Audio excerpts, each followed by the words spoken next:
Previous Baakiyalakshmi today episode இந்த இடத்துல ரொம்பவே வருத்தப்படுறாங்க. பாக்கியா ஆளாளுக்கு வந்து பாக்கிய பண்ணது தான் தப்பு அப்படின்ற மாதிரி சொல்லிட்டு இருக்காங்க. அதுக்கப்புறமா வந்து நான் எந்த தப்பு பண்ணல அத்தன்றாங்க. இங்க பாரு பாக்கியா, போனா போயிட்டு போட்டு சரியா, கோபியை வெளியே எடுத்துருன்றாங்க. அவன் இந்த அளவு கஷ்டப்படுறத பார்க்க முடியல பாக்கியா, நீ ஏன் பிடிவாதமா இருக்க சொல்லுன்றாங்க. இதெல்லாம் தேவையா சொல்லு, வேண்டானுவாங்க. அத்தை, உங்க பையன் பண்ணது தப்பு அத்தை, ரொம்ப பெரிய தப்புன்றாங்க. உங்க பையன் பண்ணது சரி நீங்க நினைக்கிறீங்களா? இல்ல தானேன்றாங்க. அப்படி இருக்கும்போது உங்களுடைய பையனை வெளியெடுக்கணும்னு சொல்லி நீங்க போராடுறீங்க பாத்தீங்களா, இதுதான் அத்தை ரொம்பவே பெரிய தப்புன்றாங்க. இப்ப உங்க பையன் இவ்வளவு பெரிய கேவலமான காரியத்தை பண்ணிருக்காங்க. அந்த சாப்பிட்டு எவ்வளவு பெரிய என்னன்னு சொல்லிட்டு போனாங்க. யாருக்காச்சும் ஏதாச்சும் ஆயிருந்தா என்ன பண்ணலாம் சொல்லுங்க. அப்ப என்னுடைய நிலைமை என்ன இருக்கு சொல்லுங்க தெரிஞ்சாங்க. இங்க பாருங்க அத்தை, சாப்பிட்ட ஒவ்வொருத்தருமே இப்ப சாப்பாடு கரெக்டா இருக்கா, நல்லா இருக்கா, இல்ல ஏதாச்சும் கலந்துட்டீங்களான்ட்டு ஒவ்வொருத்தரும் கேட்டு கேட்டு வாங்கும் போது அப்ப எனக்கு எந்த அளவுக்கு கஷ்டமானது இருக்கோ நீங்க சொல்லுங்க அத்தை. அதெல்லாம் உங்களுக்கு கொஞ்சம் கூட நியாயமாவே படல. ஆனா ஏன் நீங்க இப்படி இருக்கீங்கன்ட்டு சத்தியமா எனக்கு ஒண்ணுமே புரியலன்னு சொல்லி ரொம்ப வருத்தப்படுறாங்க. தயவு செஞ்சு என்னை புரிஞ்சுக்கோங்க அப்படின்ட்டு ரொம்ப ஃபீல் பண்றாங்க.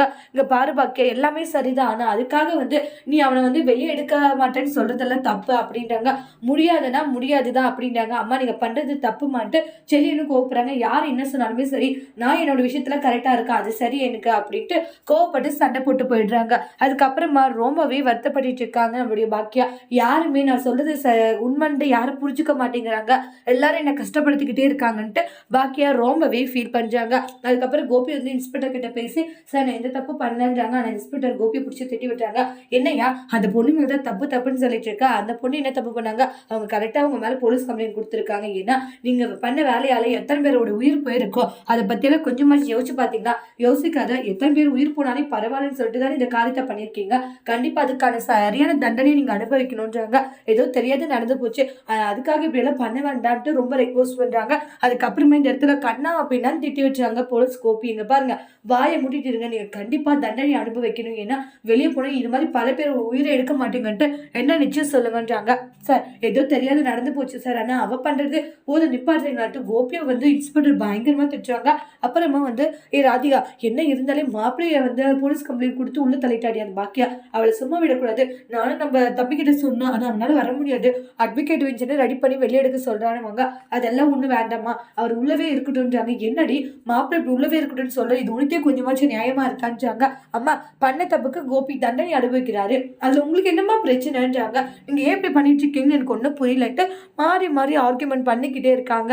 அதுக்கப்புறமா வந்து இங்க பாருடி எதுவுமே சரிப்பட்டு வரலன்னு வாங்க. அதுக்கப்புறம் மையம் நீ உள்ள போடுவாங்க. இங்க பாருங்கம்மா, கோபி பண்ண தப்பு, பாக்கியோட விஷயத்துல கோபி ஏன் இது மாதிரி பண்ணாரு சொல்லுங்க மான்றாங்க. இதே விஷயத்த நாம வந்து கோபிக்கு பாக்கியம் பண்ணியிருந்தாங்கன்னா என்ன பண்ணியிருப்போங்கன்னு சொல்லுங்க. இதே தானே பண்ணியிருப்போம், அதே தான் பாக்கியம் பண்ணியிருக்காங்க. பாக்கியம் பண்ணது ஒன்றும் தப்பே இல்லையா, அவங்க சரியா தானே பண்ணியிருக்காங்கன்றாங்க. கோபி வாயை மூட்டிட்டு சைலண்டா இருந்திருக்கணும், தேவையில்லாத அவங்களோட விஷயத்துல இது மாதிரி எல்லாம் பண்ணியிருந்தா எல்லாருக்கும் கோவம் வரதான் செய்யும்ன்றாங்க. அவங்கள யார் இது மாதிரி எல்லாம் பண்ண சொல்லுது சொல்லுங்கம்மா அப்படின்ட்டு மாறி மாறி பயங்கரமா ஆர்கியூமெண்ட் பண்ணிக்கிட்டே இருக்காங்க. அந்த இடத்துல ரொம்பவே ஃபீல் பண்றாங்க நம்ம ராதிகா. பாவம் பாக்கிய இடத்துல இருந்து யோசிச்சு பாருங்கன்னு சொல்லிட்டு அந்த இடத்துல அவங்களுடைய அம்மா கிட்ட சண்டை போடுறாங்க. அதுக்கப்புறமா இந்த இடத்துல ரொம்பவே ஃபீல் பண்ணிட்டு இருக்காங்க. சரி இப்படியெல்லாம் ஒரு பிரச்சனை போகுதுன்னு சொல்லிட்டு ரொம்ப ஃபீலிங்ல இருக்காங்க. அம்மா அந்த ஆள் எனக்கு உதவி பண்ணது வேண்டாம், இனி அந்த படம் எடுக்க மாட்டேன்னு சொல்லுவாங்க. இங்க பாரு டைலியில் அப்படியெல்லாம் பண்ணக்கூடாது, உன்னை அசிங்கப்படுத்தினவங்களுக்கிட்ட நான் போய் படம் எடுக்கணுமா, அதெல்லாம் வேண்டாம், அவரோட வாய்ப்பு எனக்கு தேவையில்லை அப்படி சொல்லாத. என்ன இருந்தாலும் அப்பா அவர் உனக்காக இதை பண்ணியிருக்காருன்னு செய்யுறாங்க. இப்போ அவர் ஜெயிலில் இருக்காரு, அப்பப்போ வந்து அவர் உன்னை எதுவும் சொல்ல முடியாது, அவர் உள்ளதான் இருப்பாரு. இந்த படம் எடுக்கணும், இதுக்காக நீ எவ்வளவு கஷ்டப்பட்டு நீ வந்து அவசரப்பட்டு இப்படி ஒரு தவறான முடிவை எடுத்துறாதுன்ட்டு ரொம்ப அட்வைஸ் பண்றாங்க. அதோட இந்த எபிசோட் முடிச்சிருக்காங்க. தேங்க்யூ.